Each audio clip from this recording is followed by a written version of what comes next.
and I will introduce our first speaker. So our first speaker is Joshua Crotts.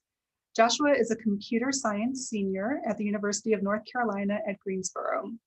He has been awarded several scholarships, including those from Samanage Success, Mary D. Murray, Stamps, and Charlotte and Dabney White. In addition, he has 2 published research papers concentrated in artificial intelligence research with Dr. Nancy L. Green. And Joshua's paper today is titled Binary Space Partitioning, a focus on rendering and compression algorithms. Welcome, Joshua. Thank you very much. I'll go ahead and start sharing. All right, is that visible? All right. Good afternoon, everyone. Today I will be presenting my research on binary space partitioning with a focus on rendering and compression algorithms. All right, so let's get started. So we're going to begin with a brief overview to what computer graphics and data consist of, or in other words, why I decided to do this. Then we'll talk about rendering, what it is, and what an algorithm is, as well as how a computer draws things. And then we'll switch gears and there we go. Then we'll switch gears and talk about data compression with particular emphasis on something called quad trees. That'll be our little case study.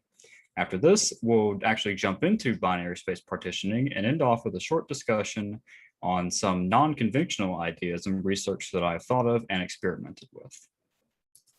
All right, so why did I do this? Well, with computers getting more and more powerful every year, we don't need to spend as much time designing complicated algorithms because the computer can process so much data so quickly. It almost seems pointless. In previous decades, several tricks were used to get the most out of the limited power of the hardware at the time, and those restrictions just simply aren't as prevalent anymore. And today we take for granted large storage devices, crazy high-end graphic cards, and CPUs, but that doesn't mean that we should be lazy with what we do have. So we're going to explore some of those older rendering and compression tricks. All right, so what is rendering? In general, it means to create something, but in computer graphics, it refers to the generation of an image using algorithms with software or hardware. So think about how this is used in video games, for instance.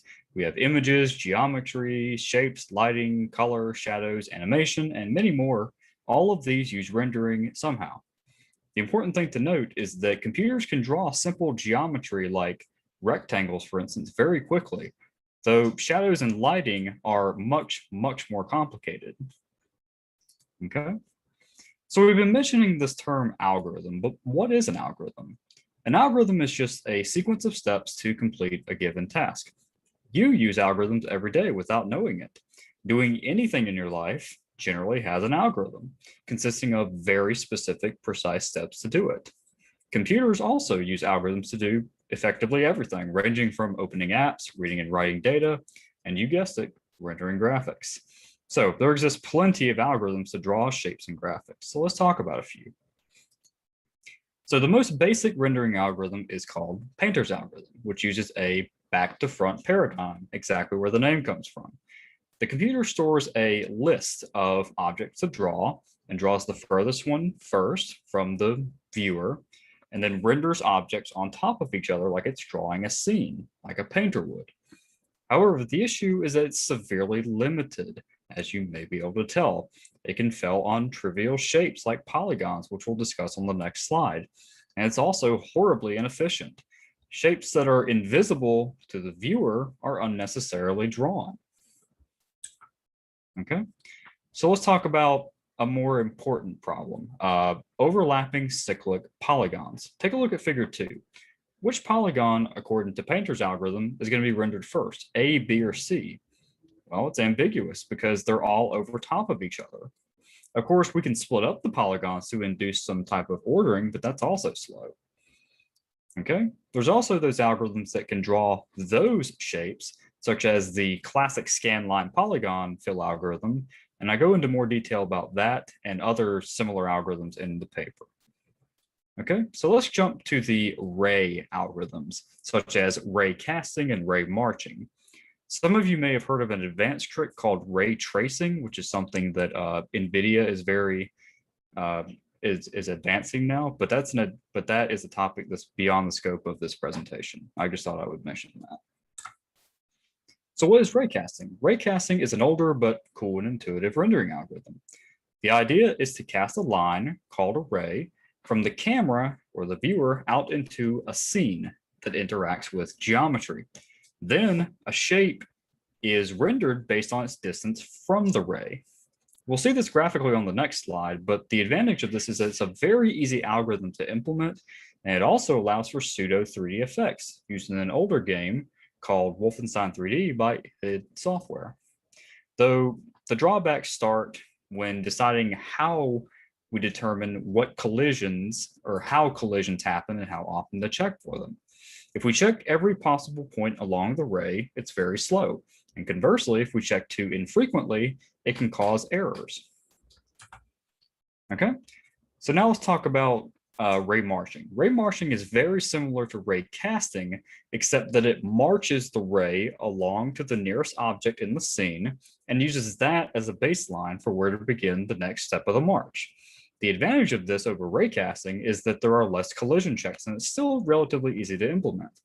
Also, unlike ray casting, we never miss a polygon. So on the left here in figure 3, we see a ray casting demo that I've created, where the cursor designates our viewer, where the point of view starts, and a pseudo 3D scene is drawn. And on the right is a ray marching demo, where the yellow line is the single ray that's fired, and each circle is a step in the march. Okay, so now let's switch gears and talk about compression. What is it? Well, it generally refers to the reduction in size of something. So when we're talking about computers, it often means to make some file or data smaller in size. It's most commonly used when we're talking about photos or editing because raw photos are very large. Compression is very useful for big data and, you guessed it again, computer graphics, because storing raw data is inefficient and often just unnecessary. All right.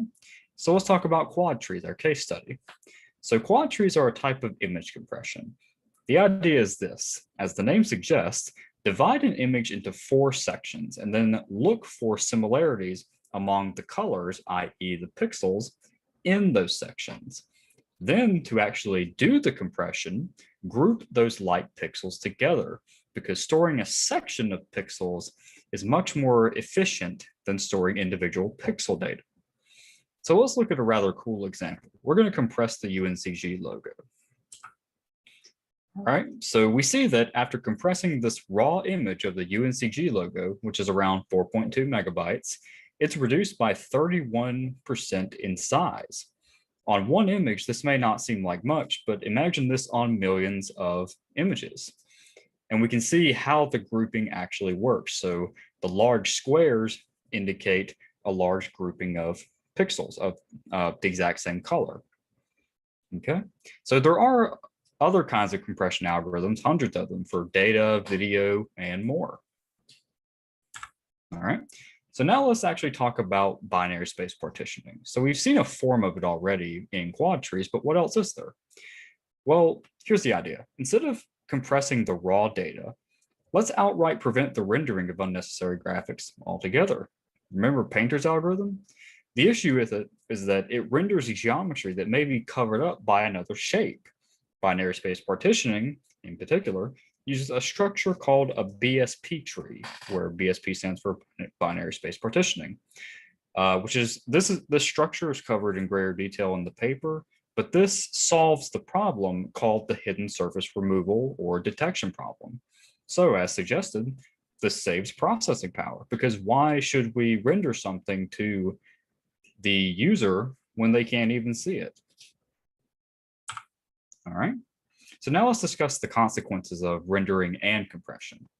So the issue is that there are several algorithms to choose from. Some are more difficult to implement than others, and many will have very limited use cases, such as the quad tree, for instance. We'll mention a potential fix for this in the next few slides, but also with quad trees, think about the structure of the image. If we shift or move it in any direction, the compression can drastically change. And images that have a lot of color or very disjoint colors may not save much space at all. All right. So finally, let's briefly mention some topics that I tinker with, called the occlusion rendering of polygons. Fancy name aside, this is very similar to the hidden surface removal problem and BSP rendering. So imagine a camera or the viewer as the yellow star in figure 6, with a bunch of triangles stacked on top of each other. If we render this scene from back to front, similar to Painter's algorithm, then we're going to draw a bunch of triangles that aren't visible to the camera, which again is very, very wasteful. It makes no sense to. So the idea is that we can use something called a scene graph, which is illustrated in figure 8, where these links, these lines in between the circles, indicate some sort of ordering or relationship between the objects. There are multiple ways to implement this, but for now, we're going to continue on to our last topic, which is another idea related to quad trees. All right, so let's mention this, triangular trees. So we render a scene, and instead of dividing it with squares, let's do it with triangles. The benefit with this is that this works with triangular scenes, obviously, but it can also be adapted to other scenes, such as hexagonal. The downsides, though, is that this isn't very widely used or tested. It has more limited cases than images, because most images are rectangular or square. And also there can be dead zones as indicated in this example by the red triangles. All right, so in conclusion, we discussed how compression and rendering algorithms work together with prime attention to how expensive it is on the CPU and the GPU. We've also explored various tried and tested algorithms that, while older, help shape modern computer graphics algorithms. Today, parallel rendering is frequently used, and again, that's discussed in detail in my paper. And finally, I'd like to add that most of these topics are best visualized. So I have provided links for my code at the end of this presentation. They're easy to download and nice to play around with because it helps illustrate these topics more. All right, so that's it. Thank you very much.